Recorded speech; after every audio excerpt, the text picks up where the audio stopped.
Welcome to Mom Talk. I'm Beth. And I'm Andrea. We're from your Smart Social team. How is your morning going? Yeah, it's been an interesting morning. We are on a 2-hour snow delay for schools this morning, which we didn't expect, but it's here, it's happening. So full disclosure, my kids are downstairs playing Minecraft to hopefully keep themselves occupied. We may hear some arguing or a creeper sound in the background, but as a working mom, we got to do what we got to do. I'm in my son's bedroom right now, so this immersive Zoom is awesome, but it's the quietest place in the house until those kids leave. So thank goodness for technology. Oh, I'm so impressed that you're juggling it all and getting it all done, even though, life looks a little different this morning. Yeah, life over the last 2 years has taught us a lot of how to be flexible and how to use technology to our benefit. I'm fully dressed. No sweatpants here. Awesome. So this week we actually heard from a teacher about something they heard from their mom that we wanted to talk about a little bit. We are moms. We've said that before on our podcast that, Andrea and I work with smartsocial.com to do some of this research really to help other parents learn about social media and learn about some of the challenges that are out there. So we love hearing from other moms to help us know what to research. We got this question through smartsocial.com/contact, which anybody can fill out that form and get in touch with us to ask a question. She wrote, a mom reached out to me this morning because she found Touch My Body Anywhere challenge scribbled on a piece of paper in her young child's room. It says, I searched for info, which was risky, and didn't see anything helpful. Do you have a scoop on this particular challenge?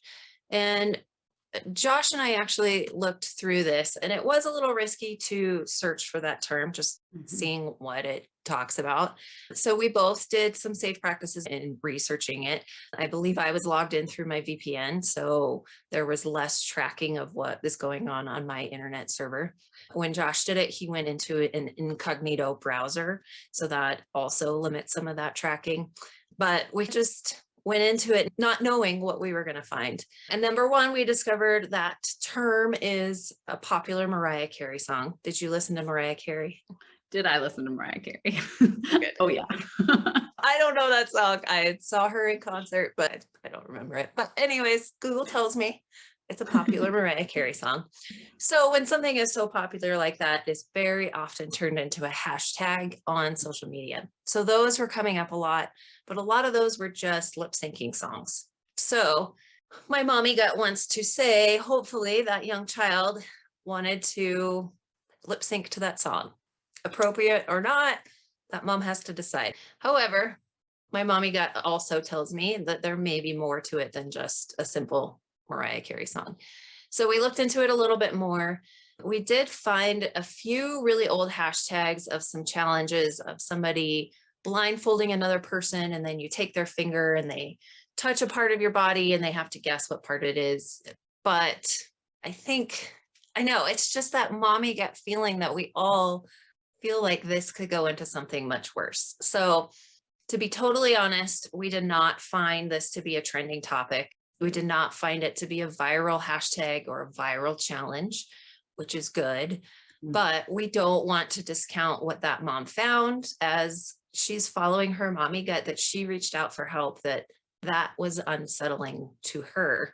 I think that she really needs to talk to her daughter about her body and her privacy and how no one should be touching her body except doctors and, parents if need be, and just really stress that it's her body and she shouldn't let anyone do something to her that she doesn't want to be done, even if she thinks it's going to get, a laugh from someone or make someone like her.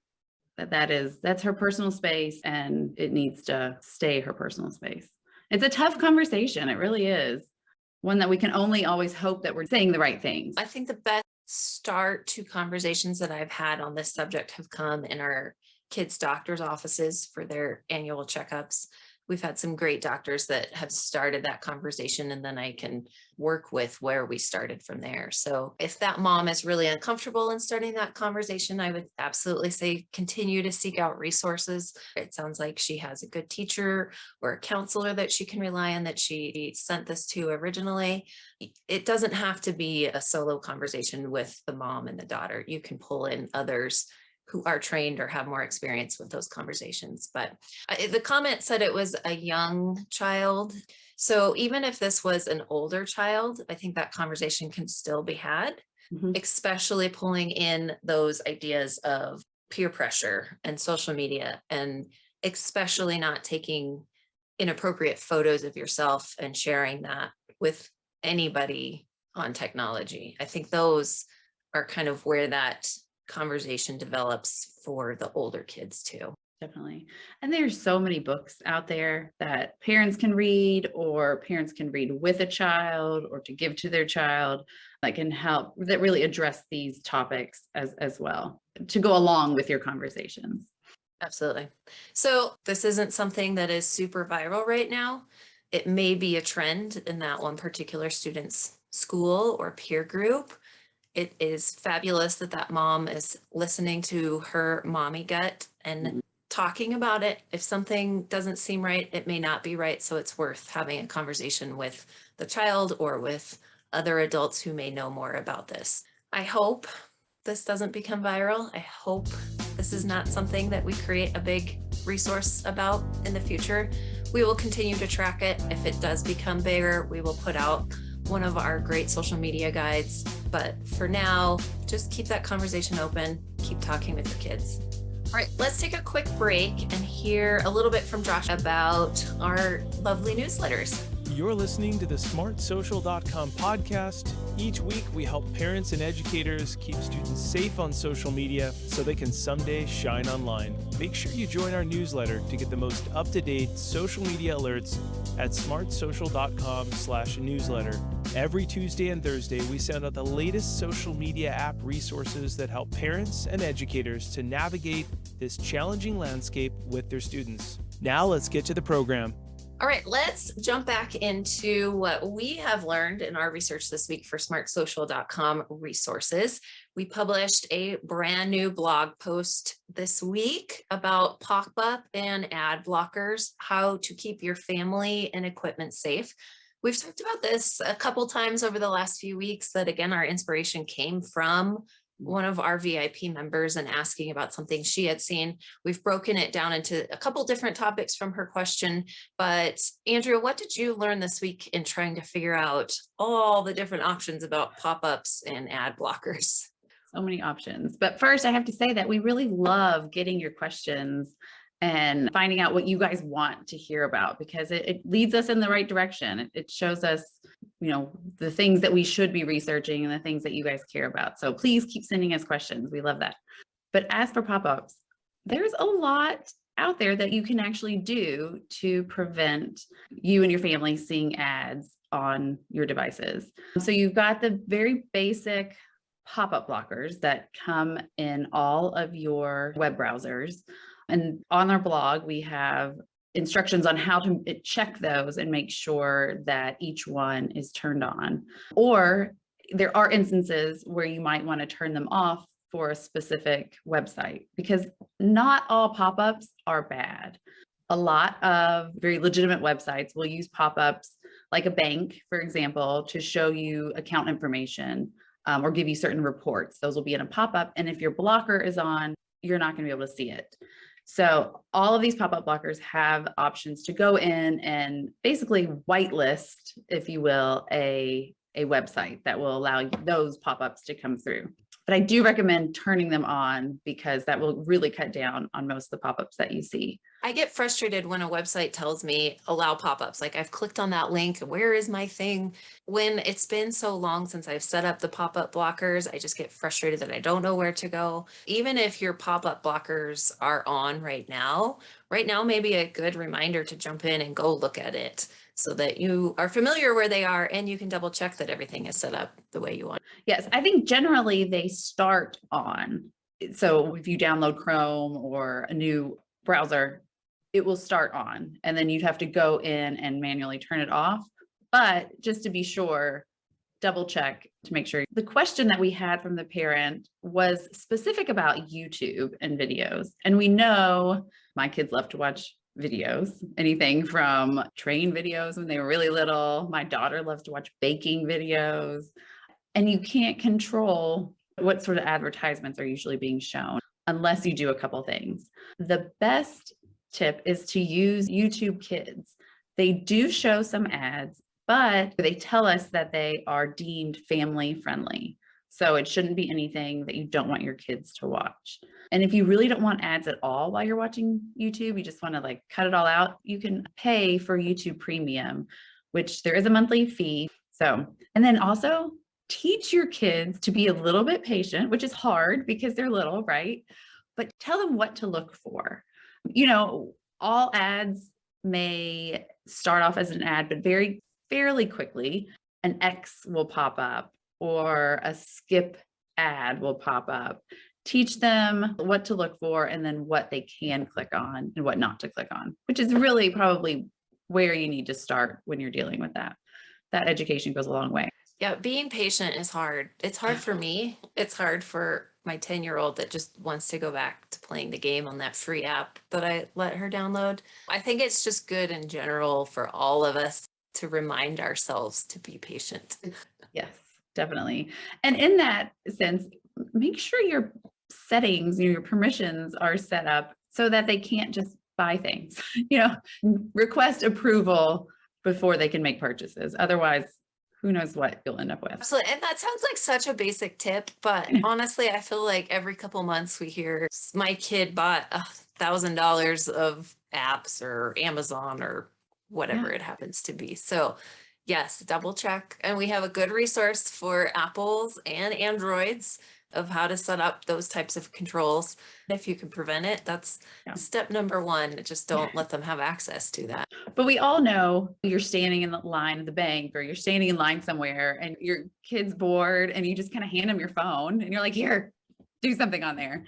You're not thinking about all of those permissions. So stop what you're doing now and put those permissions on your devices so that when you just hand it to them really quickly, it's all taken care of. That's a good point. That put it on your own phone as well as your kids' devices. I think a lot of times we think I don't have to protect my phone as much. I'm the only one using it, but are you really the only one using it? Oftentimes not. Another thing that you can do to prevent ads is you can add an ad blocker to your device. Now, this has to be done on every device that you're using to prevent the ad, but they can be really, really effective. And there's a lot of free ones that you can look for. There are some that you can also pay for. They have different categories of things that they offer. Most of them have a whitelist that you can create, which is where you can allow ads to come through. Because with online advertising, that's how a lot of these websites are getting paid. So they're offering a free service, but they have to make money somewhere so that you can see their content. And so they put advertisements on there. So if it's a website that you really believe in and really want to keep going and trust, consider adding them to your whitelist so that they can keep making money. They also have different filter customizations, so you can filter out what it is that you'll allow. And then some of these ad blockers are part of an acceptable ad program. It's a type of ads that the ad blocking company deems acceptable. And there's a list of them that they will allow those ads to come through. So when you're looking at this, try to think about if that's okay. Are you okay with some of these ads coming through? Or do you want something that's going to block absolutely everything except for what you deem acceptable? Another thing that you can do is adjust your Google ad settings. Beth, have you ever gone in and looked and see what your Google ad settings are? I did not until you showed me last week, and it was pretty fascinating. So I have several different Google accounts set up. One's my personal one, one's a family one, one's a work one, and they were all different. My personal one, I would say, is pretty spot on for me, that they knew what type of retailers I look at. They know that I'm remodeling my home and was looking for toilets last week. It was so specific. I wouldn't say there was anything on my personal I didn't want to see. But when we looked at our work account, it did say that cats were an interest to me. And I think I used that in our video this week of they're not an interest to me, especially in my work profile. Like, so you showed me in the video how to take that off so that I'm not targeted by advertising cats. I found mine pretty spot on as well, my personal one, except for like the little blips of like football. I've never searched for football, but I know my son uses my account sometimes and he'll search for football, different things like that I was like, oh, I see why this is showing up, but I don't want ads on it. So you can remove those. So we do have very specific instructions on the website on how to go in and turn off all ad personalization from Google, but then you're going to see ads on anything, which every now and again, you kind of find an ad where you're like, yeah, this changed my life. One of my favorite pair of shoes I found from an ad. Ads can be helpful in our lives, but they can be annoying. And when kids just click on anything, they can be dangerous too. So, and we also note on the website about changing your Google ad settings that this also works with Google Family Link. So if your child under 13 has a Google account set up that you manage through Google Family Link, this also works through that too. So do it for your own, but also look at your child's account. Definitely. That's really good advice there. We have a few other options. They're a little bit more tech savvy, but they do allow you to block all ads at your router level. So then they would block everything coming in on all of your devices that are connected to your router. So if that's something you're really after, we do have information on that as well on the page. I think it's good that we show that those options are out there, but I would say for our kids' devices and for most of what we need, really looking at the ad settings, the pop-up blockers, and adding one of the ad blockers might just be enough for you. I agree. I think it's definitely a great way to start. Yeah, great. And that's what we want at Smart Social, is to give all parents an idea of a place to start, because when we first started talking about this topic, you and I both said, we know nothing about this. Josh gave us a few pointers, but it took a lot of research time to figure out what level of information parents need to know about this. So you and I had a lot of discussions over the last few weeks of, is this too much? Is this in the weeds? Are people going to understand this if they don't understand this level? Like, how do we break this down so any mom can understand it? Cool. So yeah, what else have you been? I've been working on that, but what else have you been? I know you've been really busy the last couple of weeks. Yes. So our first VIP live event of this year is this week, which we are very excited about. We have taken a lot of time in the last few months to really revise what the live events look like for our VIP members. We are focusing on one specific topic each month and going into a lot of detail.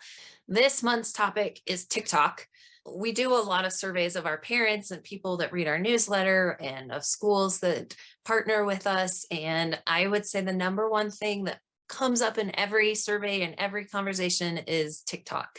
We had the TikTok app guide, what parents, educators, and students need to know. We've had this for a while, but we have done a 2022 update to it. So everything on this page is brand new for our parents, our students, and our teachers. And there is a specific section directed towards students. In that video, Josh really works on talking at the level of students to help them understand the dangers of TikTok from their viewpoint. I think this is a good resource for students because it's not just their mom telling them, it's not just their teacher nagging them to get off TikTok.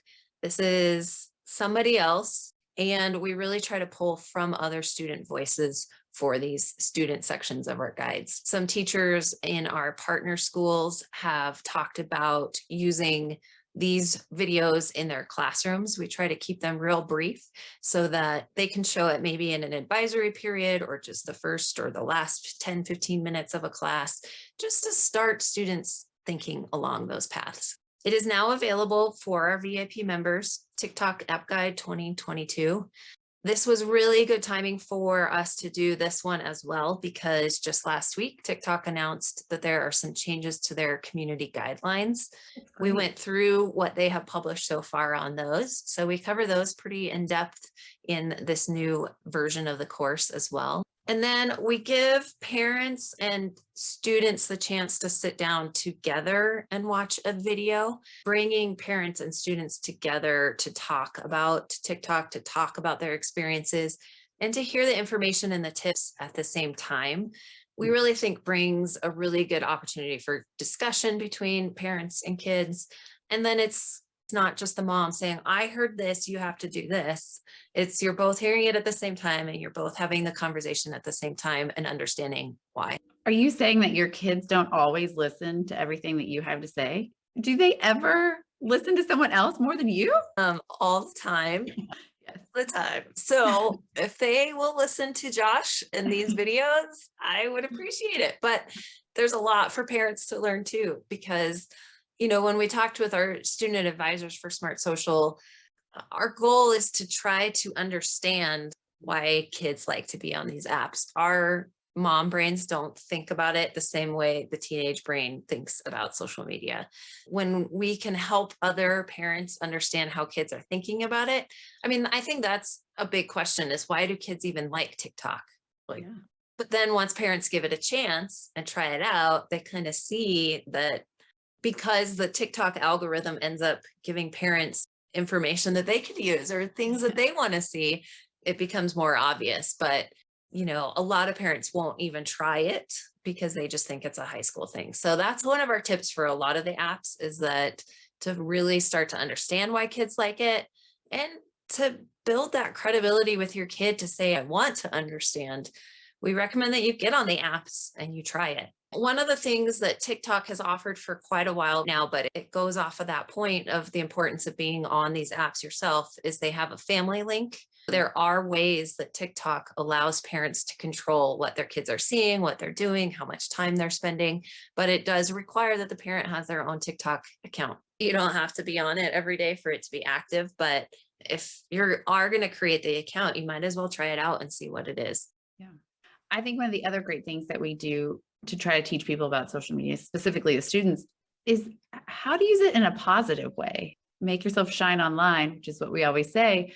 But I think kids forget, and parents also forget, that this is a great opportunity for kids to highlight the great things that they're doing out there.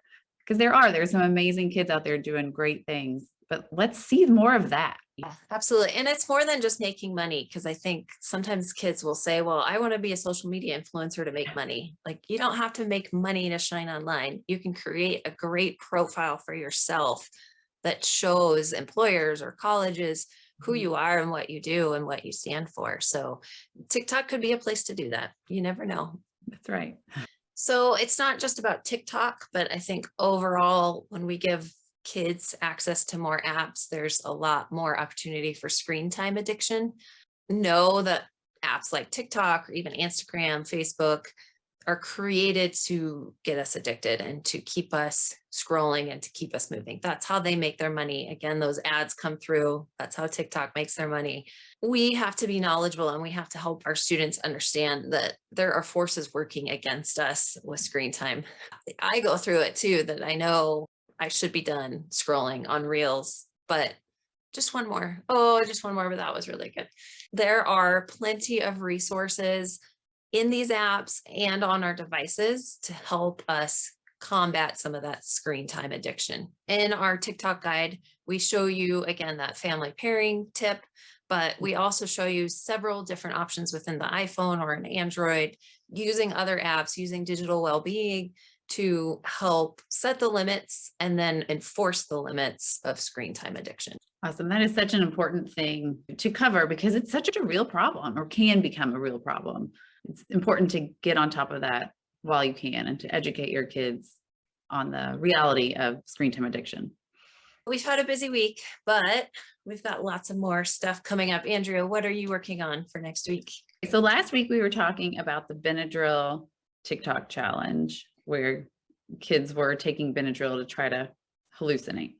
Well, this week we've been researching the one chip challenge. Have you heard of this, Beth? I have heard of the chips Takis. We don't eat them, but I've heard of them, and I've heard how popular they are among high school students. Well, there is another brand of chip, a Pocky, and they have put out created their own social media challenge. And it's all about eating the hottest, spiciest chip in the world, basically. So we can talk more about that next week, but that's the fun stuff I've been looking at this week. As a social media challenge. And honestly, if we're covering it, because there are tons and tons of social media challenges, but there's a dangerous element to it. I'm very curious to see what you learn about this and why a chip is dangerous on social media. It's fun. Fun, thanks. So at the beginning, we talked about books, which reminded me of a book I just got called The Couch Potato. So we just bought this book from our school Scholastic book sale, and it just stood out to me. The Couch Potato, there's obviously going to be a good lesson in it, but it came, and as soon as my son took it out of his backpack, he started making the sound that we have seen on Instagram reels where the little kids are lip syncing and they say, "I'm a potato," and they're supposed to say, "I'm a tomato." We see them all the time. But so I got this book to be a good influence for my kid, and before I knew it, he's connecting it to social media already. It's a really cute book. It's The Couch Potato by Jory John and Pete Oswald. And it's just a story of this potato that lives on his couch. He has everything he needs on the couch. He feels like he never has to leave. He gets one more device that is supposed to show him his personal reactions to what he's doing and seeing. And it ends up shorting out all the electricity in his house. So then the story develops from there. Whatever will he do without electricity? Yeah, I don't want to spoil it, but the potato figures out what to do without electricity and has some good life lessons. So if parents are looking for a good inspirational story, support Scholastic in your school's book sales. Couch Potato, I think it was like $4. It's cheap and fun. Yeah, I might order one for the kids' classrooms too. So it's just fun, but yeah. I'm a potato. I love it. You heard it, you know it, and now it's going to be stuck in your head all day. So you're welcome. Awesome. All right. Well, I'm going to go get the kids off to the school bus before their 2-hour delay. It was great talking with you. You too. See you guys next week. Thank you for listening to the smartsocial.com podcast with this week's topics from Beth and Andrea. If you enjoyed the Mom Talk discussion that we had today about all things social media from a mom's perspective, we invite you to join the smartsocial.com VIP program. As a very informed parent VIP member, you will learn about the dangers and benefits of social media for your kids and get tips every week to keep your family safe online, and most importantly, to teach your students how to shine online. We have over 130 detailed app guides that cover apps like TikTok, Snapchat, Instagram, and 100+ apps you might not have heard of, but your students may have visited or downloaded. Find out more and join today at smartsocial.com/VIP. Please remember to rate, subscribe, and review so we can continue to help more parents and educators just like you. I'm your host, Josh Oakes. As always, remember to keep it light, bright, and polite. We'll see you on the next episode. Have a great day.